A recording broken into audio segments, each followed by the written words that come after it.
अवधूत चिंतन श्री गुरुदेव दत्त महाराज की जय। श्री स्वामी समर्थ महाराज की जय। स्वामी समर्थांचे 13वे मठ कोणते? चला पाहूया।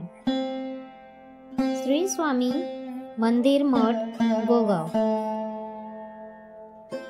3 एप्रिल 86 रोजी सीताराम कुलकर्णी यांच्या माळ म्हणजे शेतातील औदुंब वृक्षाखाली स्वामी समर्थांनी दिलेल्या सार्थ दर्शनानंतर त्यांचेच मंदिर उभारले।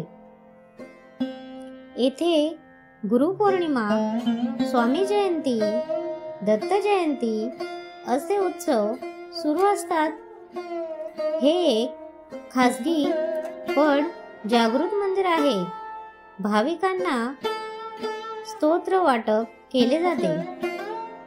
गोगाव स्वामी मठ मुक्काम पोस्ट गोगाव, तालुका अक्कलकोट, जिल्हा सोलापूर। श्री स्वामी समर्थ महाराज की जय।